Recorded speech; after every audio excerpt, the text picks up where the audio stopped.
Добри вечер, почитувани гледачи, добре дојдовте во Што мисли народот на телевизија Стар. Денеска е 4 мај, ден кој што вака, нели, кој ќе погледнете, е интересен по многу нешта. Гоце Делчев, 123 години од смртта на денешен ден, Тито, Јосип Броз Тито, починал своје време на 1980, па направил психоза, сме мислели ќе обстанеме или не, а ние не да обстанавме така, обстанавме како држава. Македонија веќе повеќе речи си одиме толку колку што траела некогашната Југославија, така да мислам дека од тој аспект не треба многу да размислуваме за ситуациите, треба само да бараме решенија. Животот е тука и не води, а ние треба само да го живееме и да се обидуваме да правиме добри работи.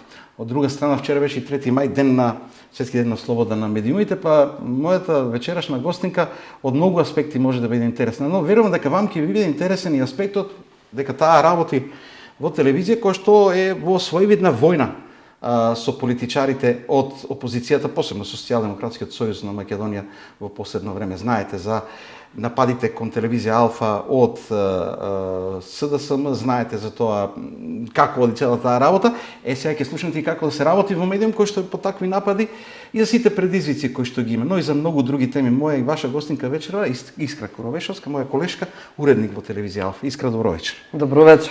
Јас секогаш имам дилема кога сум со колеги во емисија и со луѓе кои што ги знам и некако повеќе ми оди на ти и вечера ќе има мешање од тој аспект веројатно. Баш ќе уживам нека биде на ти. Драго ми е што се озвана поканата да гостуваш во нашата емисија. Да тргнеме од ова вчера. Како го одбележа денот на слободата на медиумите вчера? Супер прашање, бев и на вести, така што многу автентично и многу ќе ти одговорам од лице место, како што милуваме ние да си кажеме новинарите. Во исчекување на ново соопштение од СДСМ во кое ќе бидеме атакувани или ќе ни најават некоја нова кривична пријава можеби, или не знам, ќе не клеветат за некаква нова ситуација. Факт е, што е факт, е дека горда сум што сум дел од тимот кој што е напаѓан, нека биде вака кажано од во случајов СДСМ. Зошто сум горда, бидејќи секојдневно покажуваме и докажуваме како тим дека работиме професионално, дека секогаш објективно известуваме во смисла на тоа секоја страна добила време и била прашана за сопствен став, секоја една информација, особено кога се чувствителни теми во прашање, заслужува и втора и трета страна. Нели новинарското правило е најмалку 3 извора да ти ја потврдат. Во последно време се зголемува. На времето беа 2, па 3, па сега уште колку, па 5 прашања се зголемија на уште кој знае колку, кој кога каде што и така натаму. А знаеш како тоа и социјалните мрежи и дигиталниот развој практично го наметнува да мораш многу потемално да ги проверуваш сите работи, бидејќи е особено кога станува збор за национален медиум како медиумот во кој што јас работам, не е дозволена импровизација од тој тип. Мора да биде објективно, професионално, мора да се почитува кодексот. Да завршам во однос на прашањето. Знаеш како, јас бев главен и одговорен уредник на телевизија Алфа во периодот кога беше вака народски речено цутот на Зоран Заев, тогашен премиер, и најврвот го живееше во својата политичка кариера. Имаше ли тогаш ваква ситуација? Имаше и тогаш ситуации вакви и беа многу подлабоки, беа обвинителството секојдневно беше присутно во телевизија Алфа. Само немало толку јавности. Не, имаше, апсолутно имаше, ама знаеш сега повеќе се крева галам. Динамиката на однесување, односно на информации секојдневно, сега па подзаборавила можеби јавност и некој ние информиравме. Проблемот е што и другите колеги од други телевизии национални тоа не го правеа за наша поддршка, ама тоа е сосема друга приказна, можеме да зборуваме и за тоа во текот на разговоров. Сакам да ти кажам дека ни тогаш не ни најдоа ништо за сето она за кое што сме сега нападнати, за кое што и сега има кривична пријава од политичка фигура. Имено политичка фигура која што се пресметува со медиум. Тоа е за мене една толку трагикомична ситуација, толку погубна и очајничка за еден политичар, што полошо ми се чини не може да биде. Значи, никогаш не ни најдоа ништо за кое што сега не клеветат и ни замеруваат и јавно не напаѓаат. И од тука произлегува заклучокот, единствен заклучок логичен, е дека мора да дефокусираат јавноста од нивните други начини на практикување на политичката идеологија за која се залагаат, за да може да се каже дека нешто ете работата на погрешен начинот медиум не се напаѓа вака. За да граѓаните добијат една слика на збиднувањето, на она што ни е некоја реалност во целата оваа ситуација. Од опозицијата се алудира на тоа дека зад Алфа стои ВМРО ДПМН. И дека нарачките доаѓаат од таму, дека затоа се напаѓа и така натаму. И мислам дека пријавата е за финансирањето од унгарски пари. За кое што доаѓа и финансова полиција обвинителство. Во моето условно кажано време кога бев главен уредник и никогаш ништо не најдоа. Бидејќи ако во цутот на тогашната СДСМ кога владееше под капата на Заев, не се најде ништо, тогаш сите институции беа во нивни раце и може било што да направат. Но не најдоа аргументи за да ги оправдаат нивните сумнежи и обвинувања. И сега ова што се случува, да не се повторувам, кажав кое е моето мислење зошто го прават. Фактот дека го зборуваат тоа дека ВМРО ДПМН лично стои позади Алфа е апсолутна невистина. ВМРО ДПМН не стои формално правно позади Алфа. Уредувачката политика на Алфа ги штити традиционалните вредности, семејните вредности, тие се центар десни вредности, тоа е така. И не постои медиум во светот ниту еден кој што не застапува ваква или онаква линија, идеологија. Тоа би сакал да го објасниме, бидејќи луѓето нели често пати прават паралела и кога некој сака да објасни нешто ќе каже и во Соединетите американски држави одредена телевизија каже ние сме со републиканците и тоа е така. Има ли нешто спорно во тоа една телевизија да заземе таков став, бидејќи ви се забележува за така нешто? Така е, апсолутно. И видливо е, ние каква уредувачка политика имаме, ние не можеме да кажеме дека сме се согласиле било кога со начинот на кој што се промени името. Да речеме, Алфа беше најгласна во таа насока. Се обидувам само линиите со практични примери да ги објаснам во кои линии ни се движи уредувачката политика. Ние не можеме да зборуваме за искривување на вредностите уште од најмала возраст кај децата преку национална стратегија за образование која што пропагира изјаснување на родови и полови кои не постојат, кои се новоизмислени, кои не се природни, не се здрави, вака наједноставно да објаснам. Значи, тоа е нашата уредувачка политика и секоја онаа политичка опција која што работи за доброто на овие вредности, кои во основа се национални интереси, во основа се, е поддржана од Алфа. И тука нема збор. Секоја една политичка опција која што размислува вака и која што добива да речеме поддршка како уредувачка политика во нашите информативни изданија, дебатните емисии. Но тоа не значи дека ние не ги почитуваме другите и не сме ги канале. Напротив, Социјалдемократскиот сојуз па имаме безброј официјални и неофицијални покани до нив. Јас имам многу пријатели токму во раководството на Социјалдемократскиот сојуз кои не се согласуваат со начинот на кој што партијата СДСМ се однесува кон Алфа, ни ги игнорира поканите. Знаете како? Тие се политички функционери кои застапуваат интереси од цела Македонија, од луѓе кои не се политички определени, а ја гледаат Алфа, и одговорноста на таква политичка фигура на толку високи функции во рамки на одредена партија е да присуствува во било кој од медиумите, национални, регионални, локални, бидејќи секаде заслужуваат гледачите да го слушнат мислењето, утре ќе се борат повторно на парламентарни, на локални избори, така натаму и така натаму. Игнорирањето е погубно за нив и тоа не го зборувам јас, не го зборуваме, не го заклучуваме јас и ти или како и да е, туку тоа е една историска компонента на безброј примери. Така почна падот на Никола Груевски со затворањето на А1. Почна да се урива аурата околу Заев со затварањето на неколку медиуми, вклучително и на телевизијата 1 ТВ во негово време. Тука е чешкиот премиер и тој пример, оние кои, да не трошам од времето, кои сакаат да разберат за што станува збор, доволно е да се прогугла. Има примери низ историјата кога војна ваква неоснована, па и како и да е со медиум, довела до пропаст на одредена гарнитура. И тоа е погубно во секој случај. Сметаш ли дека некаде има некоја основа оправдано за лутење во суштина за тоа како известува Алфа и како ја третира опозицијата? Како што кажа, ги повикуваш, одбивале? Апсолутно, да, поканите биле редовно за секој од нив. Шекеринска, Ковачевски, зборувам сега за тие кои биле на функцијата председател. Зоран Заев многу пати, исто така и Димитар Ковачевски, Винко Филипче апсолутно неколку пати. И во времето кога додека беше министер за здравство, и сега, и секогаш, и јавни поканиеви, и оваа прилика ја користам да знаат дека може да дојдат. Имало функционери од СДСМ кои гостували и си поминали убаво. Не мислам дека постои било каква убаво. Си поминали, сега ова звучеше како на кафе да се дојдење, апсолутно да. Поминале од аспект на однос на новинар, од аспект на во телевизија Алфа работи тим од новинари, сега зборувам за новинарите, исклучително професионални. Меѓу македонските новинарски брендови, новинарски имиња многу познати кои совршено или близу до совршено, да не бидам само заљубена многу, нели, и со висока самодоверба, кои знаат да си ја работат работата многу коректно.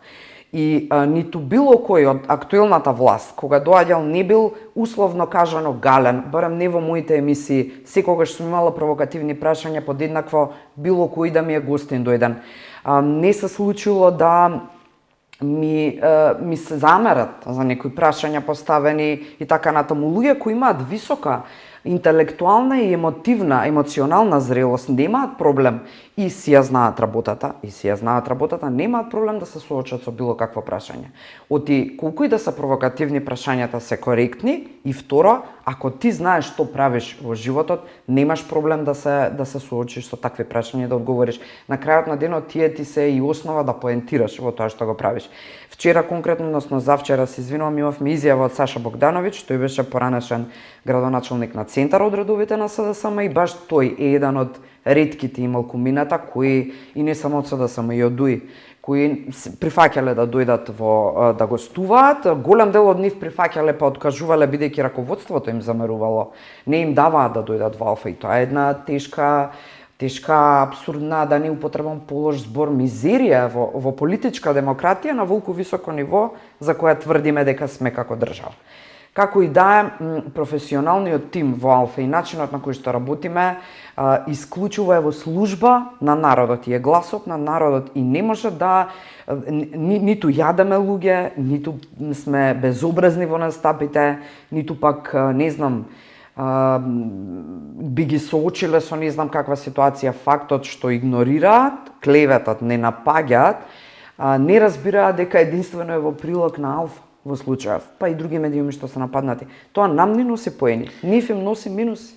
За жал. Од два аспекти сакам да го разгледаме позицијата на новинар и новинари кои што работат во медиум кој што е под такви напади, независно дали од опозиција, дали од власт. Првиот аспект е како да се работи кога си под таков, условно речено, притисок. Иако малку е нели чудна ситуацијата, многу почесто треба да доаѓаат притисоците од власта отколку од најчесто, бидејќи меѓутоа овде имаме некоја друга ситуација, која што има продолжение веројатно од моментите кога си била власт. Датираат уште додека беа на власт. Така, веројатно тоа е се, како што кажа пред малку. Како е за еден новинар да се работи сега? Одлично прашање. Мене ми е многу убаво. Зошто ми е убаво? Затоа што прво сум влюбена во мојата работа и второ заради тоа што знам што правам и како работам. А има и момент новинар треба малку и да го боцкаш и да го наутиш, па тогаш е најдобар. Имено, да, ние сме некоја чудесна категорија. Предизвик некаков доаѓа, да. Да, психолошка некаква тоа е реалност, мотивација. Тоа сакам нека кажам, сите колеги знаат зашто зборам. Точно така, убава ти е забелешката и фино ти е опишано.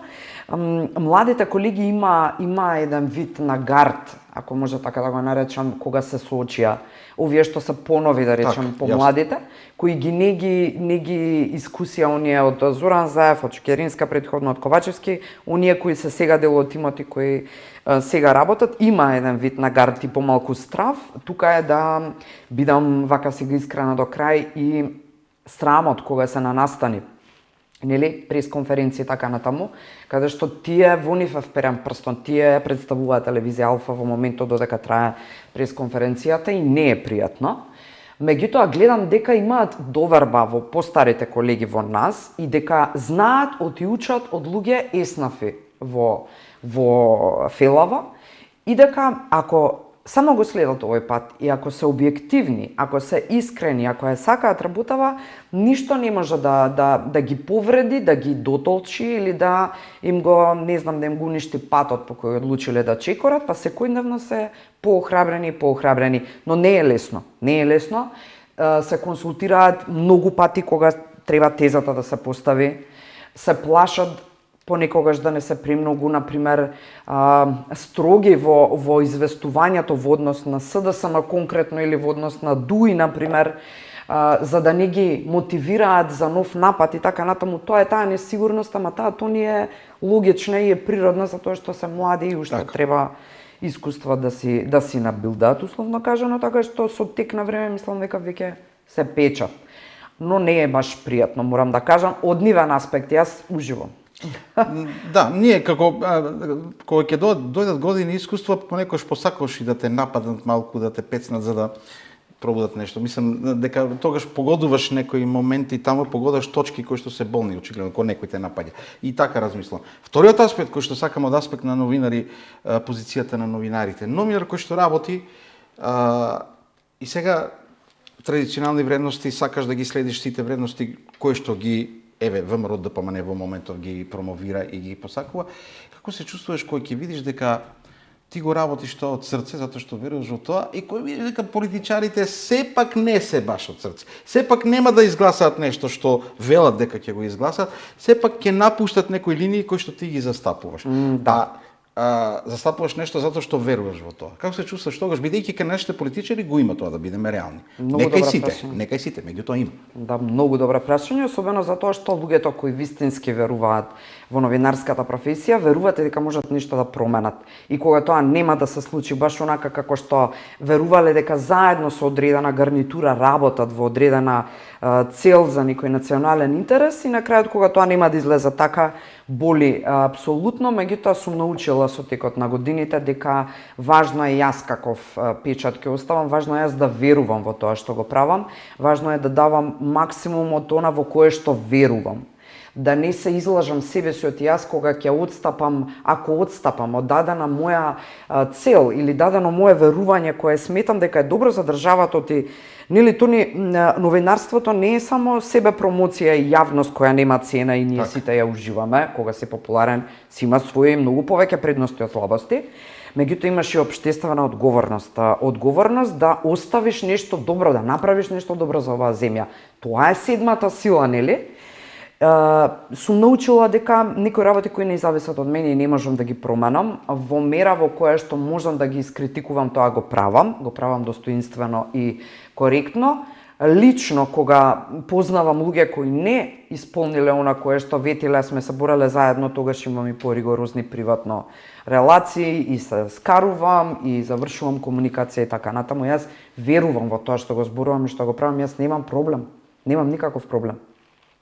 Но да, факт е дека политичарите кај нас имаат многу искривена дефиниција за тоа што треба да прават и што е нивната функција. Чисто како пример, да речеме, ние го поставуваме прашањето конкретно во случајот со златната виза на Венко Филипче, тој одговара со напад за Алфа. Нападот за Алфа како одговор на конкретното многу културно прашање од нашиот новинар не ја интересира јавноста. Ние тебе те прашуваме како новинари, како глас на народот, објасни го потеклото на визата, ти не напаѓаш со одговор. Тука не губи Алфа. Апсолутно. Така, политичарите забораваат на тоа. Сите го гледаме тоа од многу политичари и во соседството и кај нас. Така. На прашањето треба да се одговори. И да, во право си, тоа е практично минус за тој политичар кој што тоа ќе го направи. Околу визата копавте и скопавте.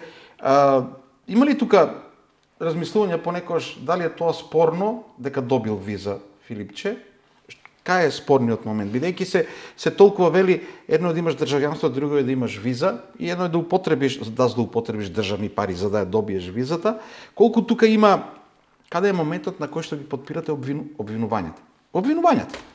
Како новинари, апсолутно на база на аргументи, она што го приложил како докази како ја добил визата и она што ние сме го добиле, па ги соочуваме неговите и нашите аргументи, и тоа е тоа. Ако има злоупотреба на државни пари за да ја добие, тоа треба институциите да си покажат, така е. Од човечки аспект, како искра, настрана од професијата, како гледач, како јавност која утре можеби би го гласала или не Филипче, Ме боли фактот што популистичките обиди да на пресконференција повторува дека нема резервна татковина, тој веќе има, е нешто кое што е контрадикторно само по себе и не може да и не ми делува искрено и не ми делува од срце автентично. Тони, ќе се сложиме сите, никој не е совршен, па не политичарите. И кога нешто ќе направиш, кажи го. Кажи го. Како се случило, зошто се случило, не го лажи народот, цела вистина излегува на виделина. И кога ќе погрешиш, си погрешил. Си погрешил, не си знаел, не си можел, си слушал друг центар на моќ или како и да е, во форма во која можеш, направи го тоа, човек си, нели? Тоа така треба да функционира. Па еден Трамп, мислам дека го доби мандатот во голем дел, сега ова ја спуштам глобалната слика на едно микро човечко ниво психолошко, доби заради неговата автентичност, неговите смешни настапи, меѓу другото настрана, велам од глобалните приказни. Заради некаква оригиналност што ја представи, со која многу луѓе веројатно и се поистоветија во даден момент.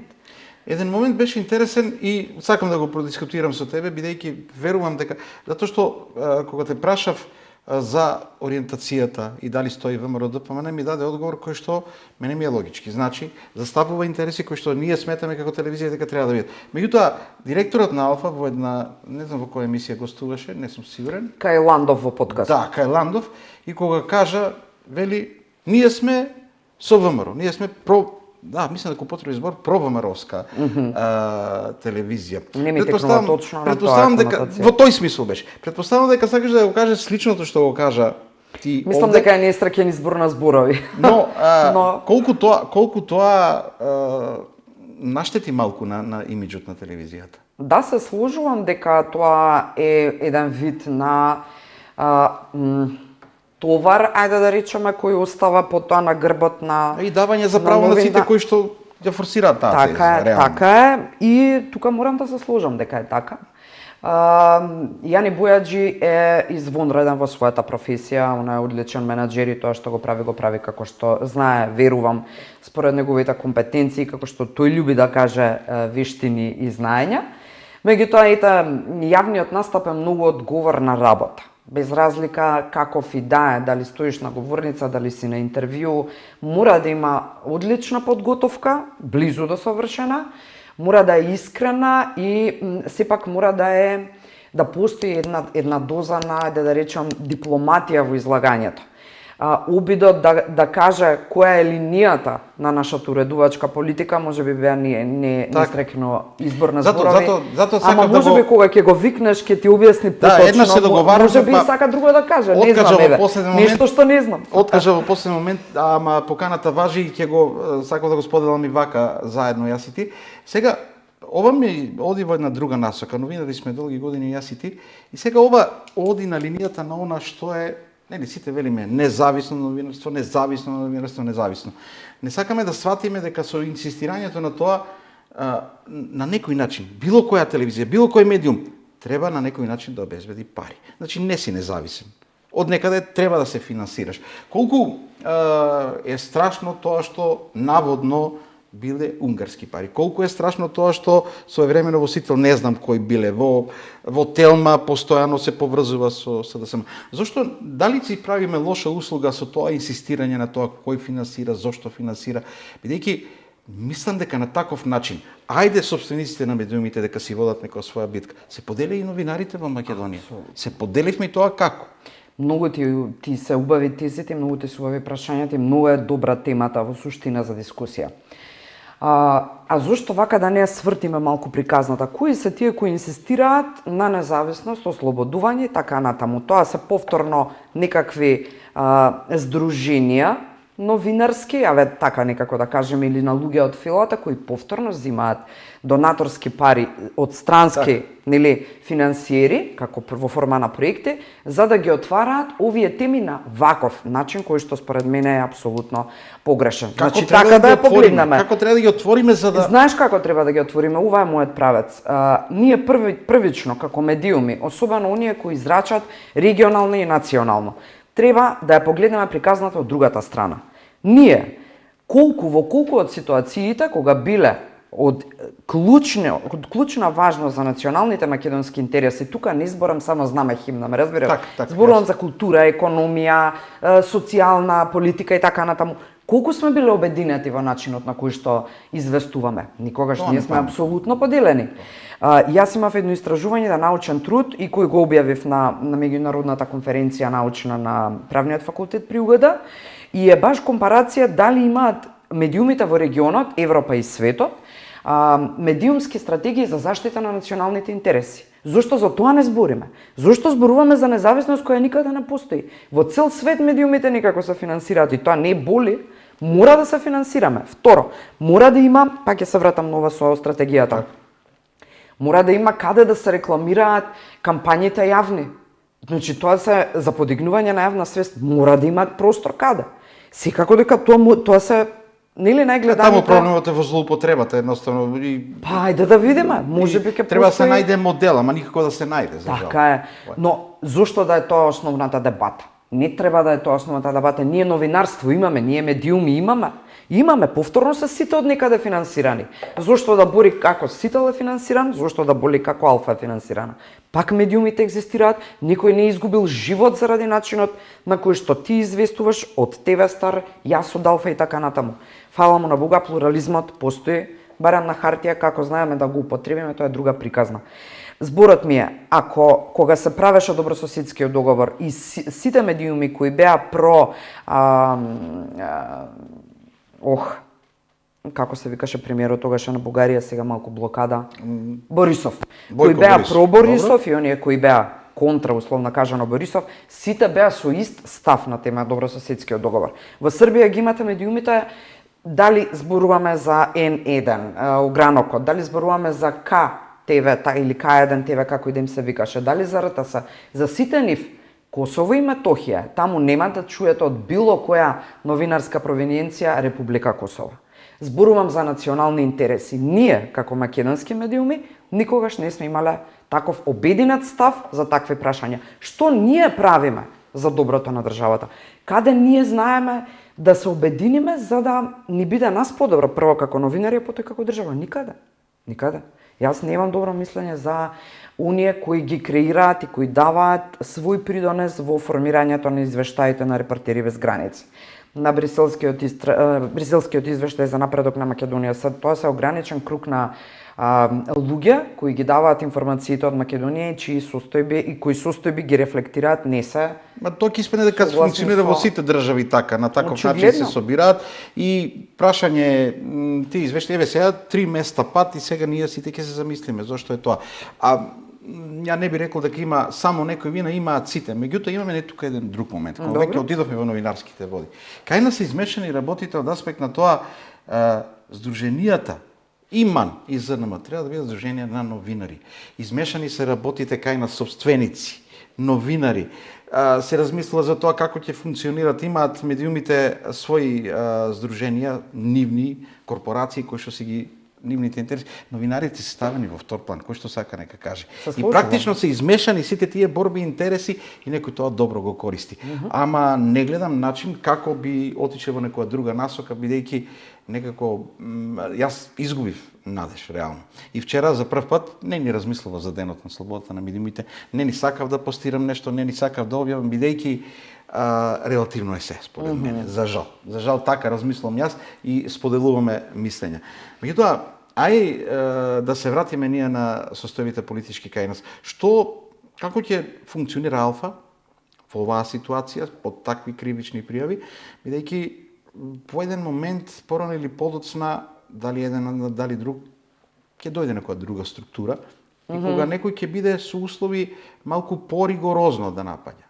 Да не биде само опозиција која поднесува кривична пријава, затоа што кривична пријава може да поднесе секој, да се разбереме. Меѓутоа, ако имаш инструментите и да ти се случи А1, тогаш е сериозна работа. Да, А1 беше на таков начин практично почнаа работите и беше затворен. Да. Затоа што знаеш кога си на власт малку поинакви се инструментите. Сакаш да кажеш дека ако ти се накалимиле дека нема да се спасиш, ако решиле да те затворат, тоа беше случајот со А1. Јас во тие клучни месеци бев на породилно отсуство, потоа односно непосредно пред затворањето спогодбено ја завршив приказната со Ајда и сведочев индиректно и директно делумно на тоа бе на директни сето преноси, се... тоа Да. Јас кога се сетам сега, мислам дека беше прилично стресно беше. Да. И за тие што работеле таму и за новинар кој што го гледа сето тоа. Исто толку стресно беше и времето на МПМ, односно Вест утрински Так, дневник, за жал и таму работев, така. кога се затвори дневник,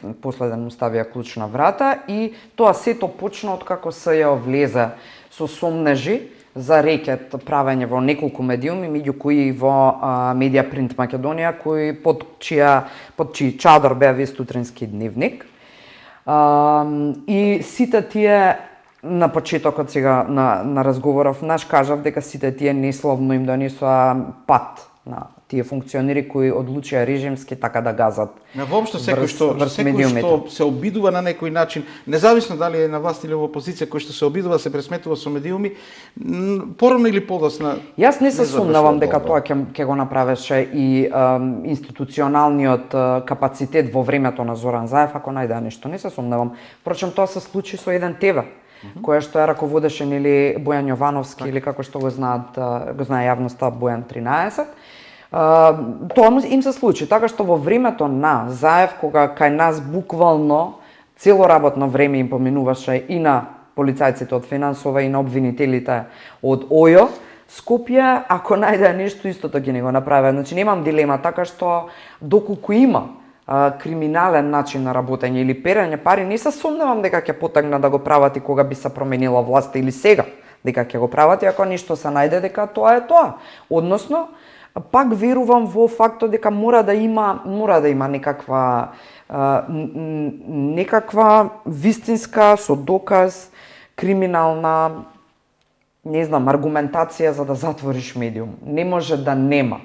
Не може да нема основа да нештото го направиш. Сега може да имаш добра волја и да ги оставиш да работат со оправдување не чепкаме медиум или не знам како. Сега вака можеме ние да се толкуваме дотре. Меѓутоа ако не ти ногиат ништо а сакаат, тогаш е комплицирано да го затвориш. Сега ние имаме ситуација во која што мора да бидеме реални дека било која власт, било која опозиција сака да ги има медиумите. Така е. Ама и во цел света така. Секаде така е. Како можат да се постават македонските медиуми со оглед на тоа дека се поделени, со оглед на тоа дека и новинарите за жал се поделени на табори. Добро е што во последно време имаме ситуации дури кога ќе се зачудам за некоја реакција која не сум ја очекувал да се заштити новинар за кој што порано таму малку мрднува работата, меѓутоа генерално ми се чини дека се оставени медиумите на милост и немилост на партиите. Дали имаш, бидејќи си и доктор по комуникологија, така комуниколошки науки или комуникологија доволно? Ако доволно е, да. Тамана. Сега, поврзано е и со медиумите, поврзано е со тоа како се работи во областа на комуникациите, не на телекомуникациите, на комуникациите. Имаш ли идеја како би можеле, дали македонскиот медиумски сектор може да зајакне толку, да биде поотпорен на тоа влијание на медиумите, бидејќи многу лесно и тоа полесно политичка партија ќе стави под влијание медиуми, ќе го стави зависен да биде од неа лично, отколку некоја компанија. За жал. Добро, ова е веќе поинаку кажано, за разлика од она пред неколку секунди кога рече дека сме на милост и немилост под политичарите ставени, мислам дека многу цврста. Не, дека лесно можат да не, од тој аспект, дека можеме во секој момент да бидеме на милост и немилост. Не сме во моментот, ама можеме во секој момент да бидеме, се разбереме. Мокни се политичките партии кај нас. Ако една партија од опозиција може вака да прави, како може партија на власт? Имено. Независно која. Тука па сега многу работи ми такнуваат, ајде прво, ама да, уживам во секако во разговоров со тебе. Институциите мора, бидејќи имаме нели соработка и нов закон по кој напад врз медиум и новинар се третира како напад врз службено лице и тоа мора да знаат како да го употребат институциите за да не заштитат тебе, нели, да покажат дека знаат што прават и знаат како да работат. Сметам дека еден од начините да останеме силни како фела, како што и досега сме се обидувале, бидејќи Македонија се градеше. Бевме во период на транзиција, тоа се страшни години поминати во кои новинарите тогаш издржале, нели? Тоа значи дека можеме. Како? Само со знаење и професионално работење.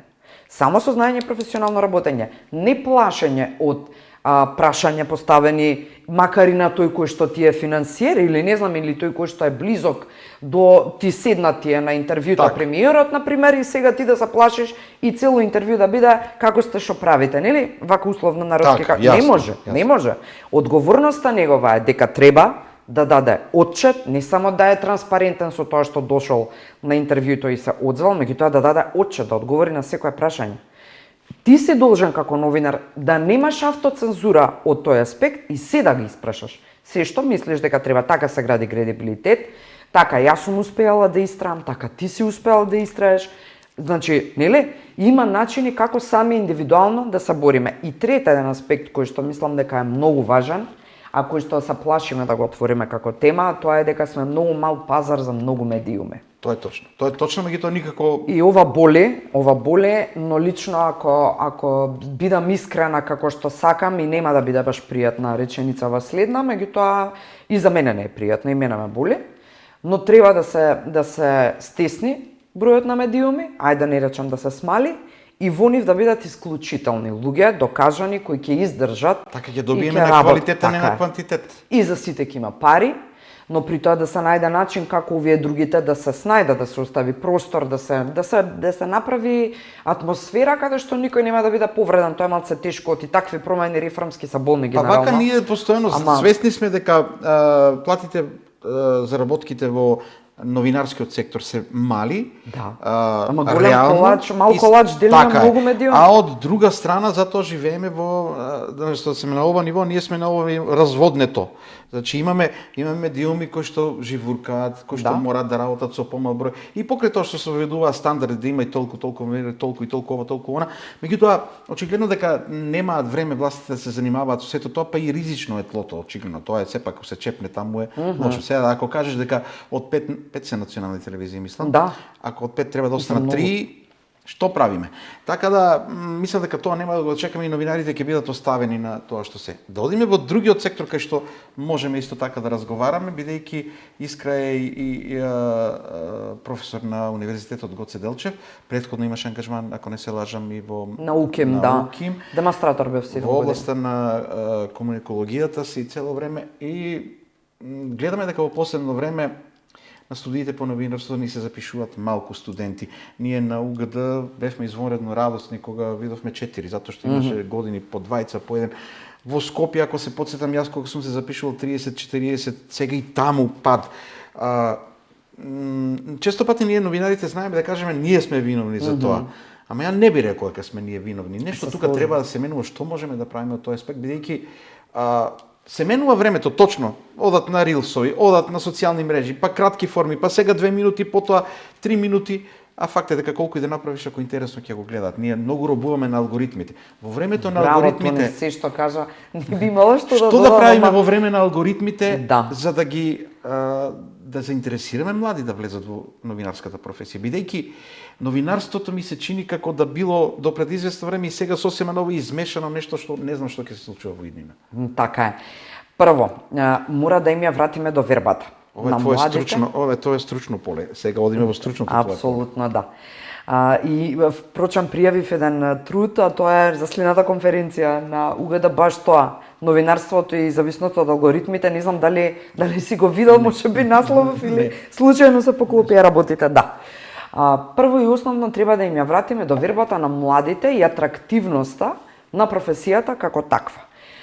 Како го правиме тоа? На УГД конкретно, ја менуваме програмата студиска, која што е многу поатрактивна и која што на вистина ќе им понуди стручност, вештини, како да се снајдат во целата оваа битка во чие множество се и традиционалните медиуми, онлайн медиумите и социјалните мрежи, така натаму и модерниот тип на онлайн новинарство. Понатаму треба да одиме пешки, што милувам јас да речам, од средно во средно училиште и отворено да им покажеме на младите дека се живее од новинарството, дека не е точно дека остануваме голтари, дека секој на манипулира вака или онака. Апсолутно не. Често пати го правиме тоа. Свесно Така или е. несвесно. И не е се тони во парите на крајот на денот, кога ти нештото го сакаш, зошто тебе некој си мајндсет или некој општо мислење, глупости ќе работиш сега во медиум за никаква плата, да ти ја уништи љубовта, не, напротив, треба да ја следиш. Оти така се креираат потоа содржини кои ќе ти донесат и пари, и гледаност, и влијание, и така натаму, и така натаму. Откако ова ќе го направиме и студентите ќе почнат да ни доаѓаат, треба да подпишуваме интензивно меморандуми, сега ќе бидам тука конкретна, со универзитетите, односно факултетите каде што се третираат медиуми, односи со јавност, комуникација, новинарство и така натаму, со сите телевизии кои можат да им понудат пракса платена. Зошто? Затоа што ние треба нив да ги обучиме правецот во кој потоа ќе се движат. Дали ќе бидат подкасти како варијанти, дали ќе бидат, не знаеме што ќе излезе како најмодерно новинарство за 10-20 години од сега. Не знаеме. Не знаеме, за година дена се менуваат работите секојдневно практично. Ми се чини тие секојдневно. мора да го поминат овој филтер. Не можеш ти да се изградиш како професионален новинар и не може секој да води подкаст. Ние тој дел тука, на пример, сега за подкаст се фатив, ама ми е поентата. Сите сакаат да прават подкаст. Не може. Каде ти е кредибилитетот, каде ти е знаењето, каде ти е обуката за јава настап, каде ти е дикцијата, еден куп има. Па да, тоа е фактори. Ќе продолжи, тоа е она стапица со млади новинари, сега не толку, меѓутоа порано во тоа повеќе традиционално новинарство, младите новинари кои ќе дојдат, веднаш сакаат колумни да пишуваат и коментари, уреднички ставови. Да. Има скалила да се дојде. Точно така. Скалила. Инфлуенсерството добро, во ред, меѓутоа инфлуенсерите се, за да бидат инфлуенсери новинарите, треба прво новинари да бидат. Так. А после инфлуенсери, значи да ги разграничиме работите. Друго е оние кои немаат природна дарба, желба, волја да бидат новинари, тие си имаат друг тип на влијание на социјални мрежи кои сакаат да го остварат. И тоа е настрана како вид на инфлуенсерство, меѓутоа новинарите кои се трудат да се наметнат поинаку, а немаат искуство во традиционален медиум и не оделе пешки по скалилата малку побавно, брзо ќе изгорат. Тоа нема трајност. И квалитетите секогаш остануваат. Зошто траеш ти? Зошто требам јас? Тоа се одговорите на прашањава. Сега, да, времето ни одминува и за крај имам едно прашање. Можеш колку Едно е. Можеби на два начини поставено. Добиваш понуда, добро, која што не се одбива да преминеш во друга телевизија или да одиш портпарол на СДСМ. Ќе прифатиш? А значи две прашања. Понуда која што не се одбива. Што не се одбива во друга телевизија. Зборувам за голема сума на пари и Да. така натаму и така натаму. Што би направил? Прво ќе измерам дали е во согласно со тоа во кое што јас верувам. Тоа што сакам да го правам и да го оставам за себе. Најпрво сум мајка, која треба да е пример и е пример секојдневно за мојата ќерка. Потоа сум наставник и сум пример за студентите. Ако јас не сум, тогаш џабе им предавам, така, ако од мене не учат практично. И на крајот мојот вредносен систем. Четврт фактор ќе бидат парите. Секако дека за овие три да ги анализирам, треба да ја понудата на вистина не ја долева. Портпарол на Социјалдемократскиот сојуз на Македонија нема да бидам никогаш, затоа што за мене е недозволиво и неприфатливо новинар да премине во таква форма на делување ако себе си се смета за новинар. Ама колку ќе се вратиме на ова, бидејќи темата е слободно, темата е многу интересна, провокативно, не само за СДСМ, а и за институција зборувам. Не би прифатила да бидам портпарол на никоја институција без разлика на... Те провоцирам. Ако, на гарнитурата да те потсетам на една работа. Немам против колегите кои отишле па се вратиле во новинарство. Не, тоа е во ред и тоа дали треба да паузираат откако ќе се вратат, не знам. Јас не би не прифатила, тоа мојот став. Но една работа, да те потсетам само колку сме ние кревки, не велам дека јас или ти би биле во таква ситуација, но те потсетам само на, мислам, дали е уште во СДСМ Роберт Поповски, не сум сигурен. Може би беше едно време, но ако се сеќаваш како тој замине, како влезе во политика. Интервју со Никола Груевски и му поставува прашање нешто за автопатот. За автопатот му поставува прашање, Никола Груевски се обидува да го избегне, тој упорно не ве прашувал за, тој му вели автопатот од Велес кон Гевјеле, тој вели кај Паланка правиме. Не ве прашувам за овој, пак правиме таму, не ве прашувам за тие, ве прашувам за овој. Беше малку напнато интервјуто, после тоа скоро доби отказ Роберт Поповски и отиде во СДСМ. Сакам да кажам колку сме подложени вистина, на влијание. Независно дали тогаш бил Груевски, дали Филипче, дали ќе биде многу лесно можат да ни најдат слаби точки, тоа сакам да кажам. Како тоа да се заштитиме, бидејќи ајде одиме на тој момент.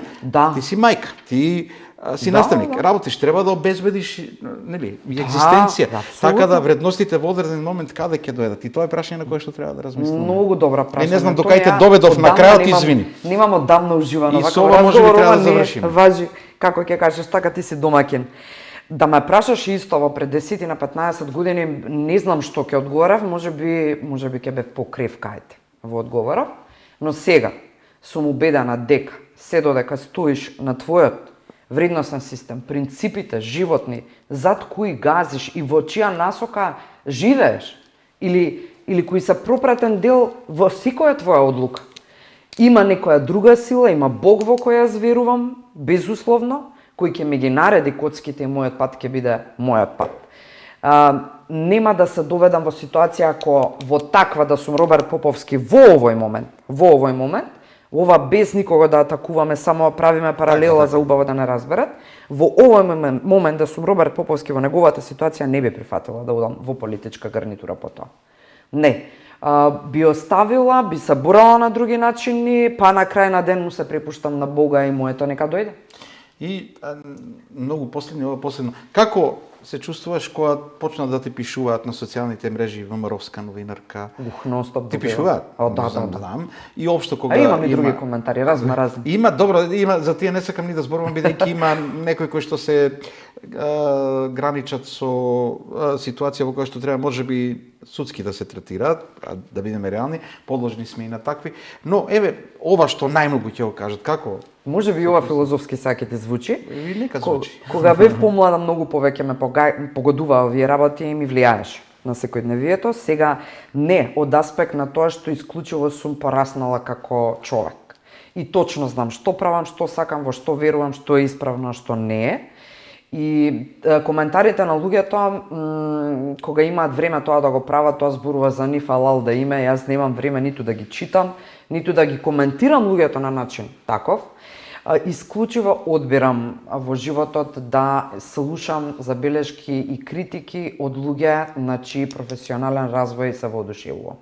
Кои постигнале нешто во животот, од нив сакам да слушнам и најлошото да е, сакам да го слушнам, кои навистина сами исчакориле, успеале, биле не газале по лешеви, како што нели си го користиме како фраза, едноставно вистински успеале да постигнат работи во кои уживаат, успех во животот и така натаму и така натаму. Така што исклучиво тие критики и забелешки ми се важни и нивното мислење го слушам. Ништо друго нити читам, ниту кој зашто ме смета, алал нека му ако тоа му го лиснило во моментот денот, е па супер.